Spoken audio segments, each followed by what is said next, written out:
Hola, ¿cómo están? Como parte del módulo 4 del curso de electrocardiografía infantil, vamos a tratar la sistemática de análisis del electrocardiograma. De esta manera podrán buscar los hallazgos patológicos en el electrocardiograma de su paciente. Soy el doctor Claudio Morós, cardiólogo infantil del Hospital de Niños Ricardo Gutiérrez, Buenos Aires, Argentina. Es fundamental cuando encaramos el análisis y posterior informe de un electrocardiograma seguir una sistemática. Si ustedes siempre usan la misma sistemática de análisis y de informe, van a bajar las tasas de error en el diagnóstico. No debe ser un experto para comprender que un electrocardiograma está anormal. Teniendo en cuenta la sistemática de análisis y los valores normales, usted va a poder describir un electro y llegar al diagnóstico del paciente. Podemos organizarnos analizando el electrocardiograma, determinando el ritmo cardíaco que tiene el paciente y su frecuencia cardíaca. Luego seguimos con el análisis de la onda P y el segmento PR.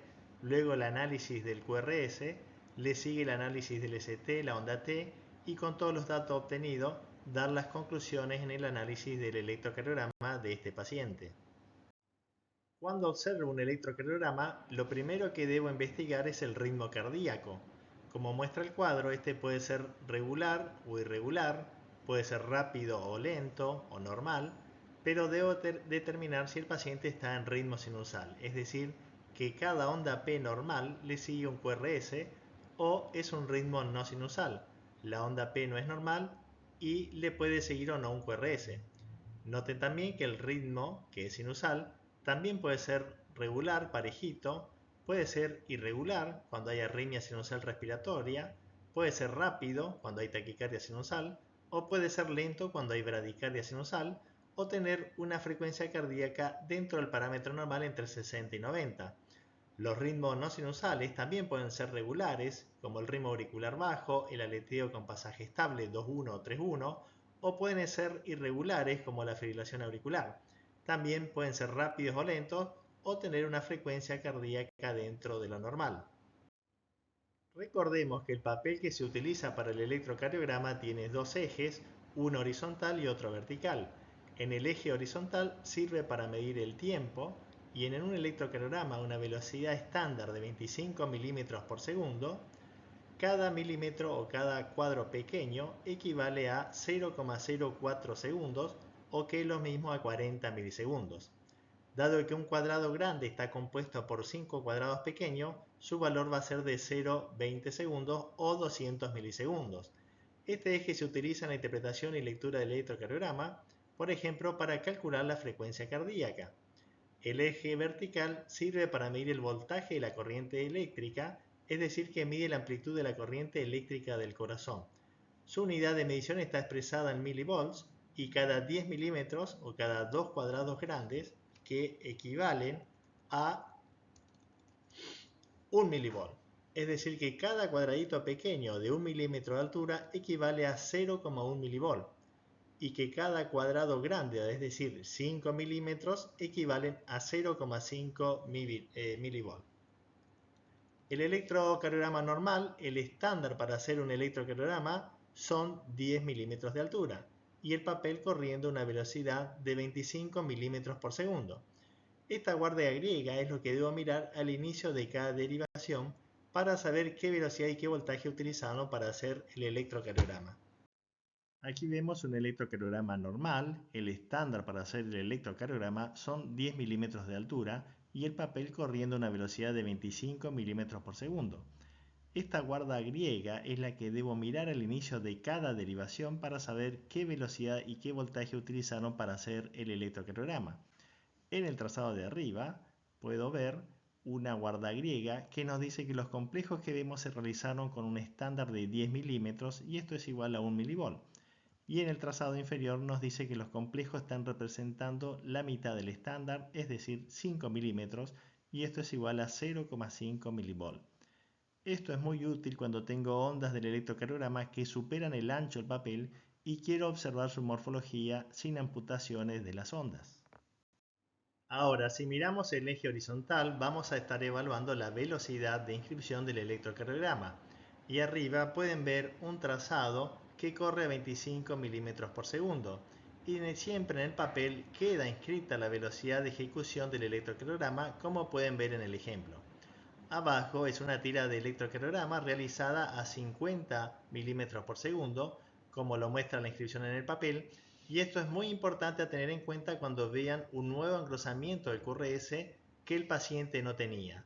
Y antes de pensar que es algo patológico, descarten que el electro no se haya hecho a mayor velocidad. Hacerlo a mayor velocidad sirve para analizar con más exactitud la sonda y su relación con el QRS. El ritmo sinusal en reposo oscila generalmente entre 60 y 90 latidos por minuto. Existen varios procedimientos para evaluar la frecuencia cardíaca en un electrocardiograma. El papel gráfico se divide en rectángulos de 5 milímetros y además en otra intensidad de gris más clara se divide en otros rectángulos más pequeños de 1 milímetro. Para medir la frecuencia cardíaca podemos utilizar distintos métodos y el primero es observar el número de espacios de 5 milímetros entre dos ondas R consecutivas cuando el papel corre a una velocidad de 25 milímetros por segundo.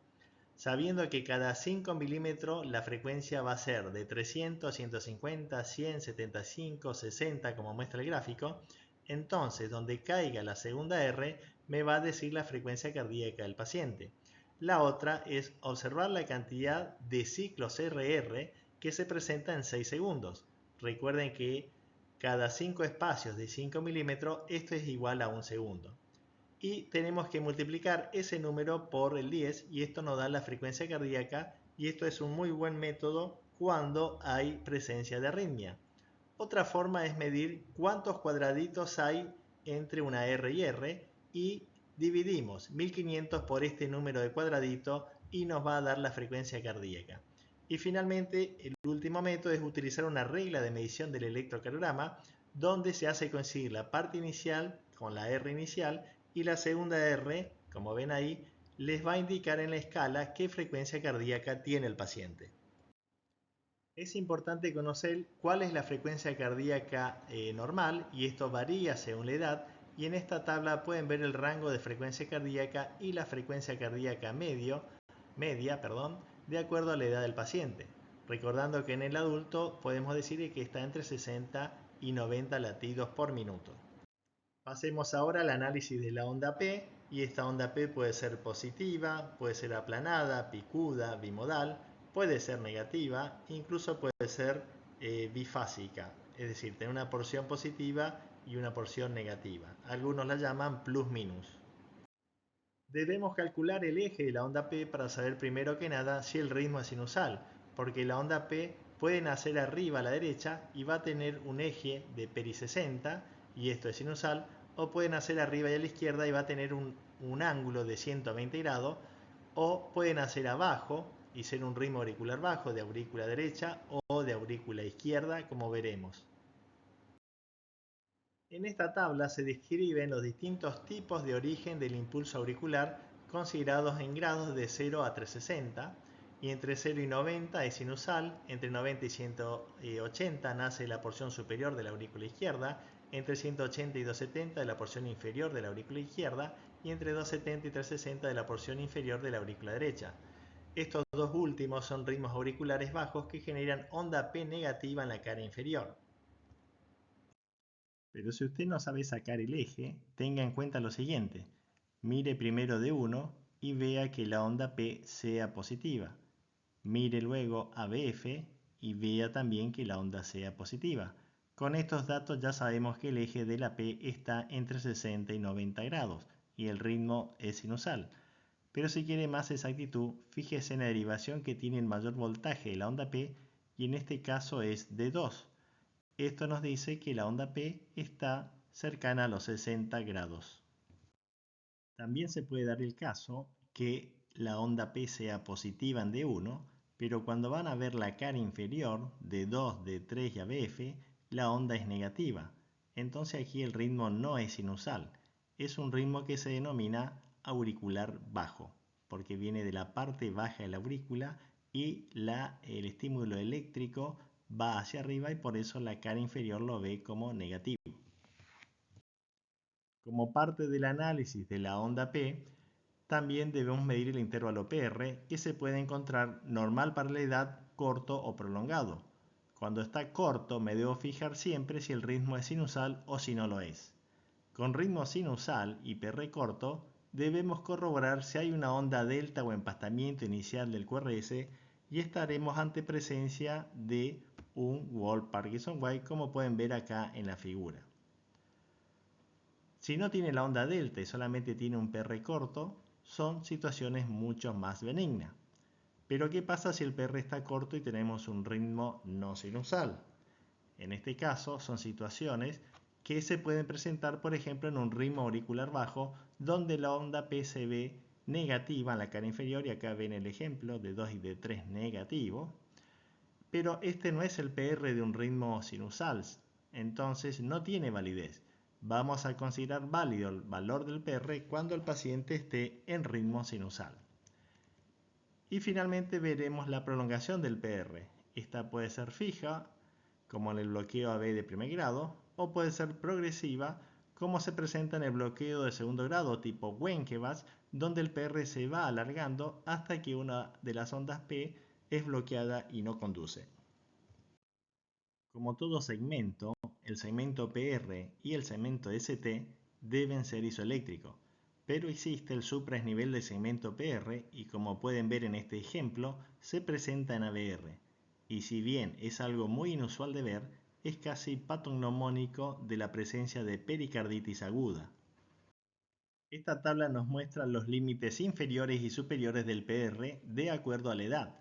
En el recién nacido hasta los 3 años se considera PR corto cuando tiene menos de 80 milisegundos, de los 3 a 12 años cuando tiene menos de 100 milisegundos y de los 15 y toda la adultez es corto cuando tiene menos de 120 milisegundos. Hablamos de PR prolongado en el recién nacido hasta los 7 años cuando supera los 160 milisegundos, de los 7 a los 15 cuando supera los 180 milisegundos y en el adulto cuando supera los 200 milisegundos. Repasemos ahora las distintas morfologías del QRS en el análisis del QRS, recordando que la primera onda negativa sin tener una onda positiva previa se denomina onda Q. Si a esta onda no le sigue una onda positiva, se denomina QS. La primera onda positiva, tenga o no tenga onda Q previa, se denomina R, y la segunda onda positiva se llama R'. La primera onda negativa después de una onda positiva se denomina S.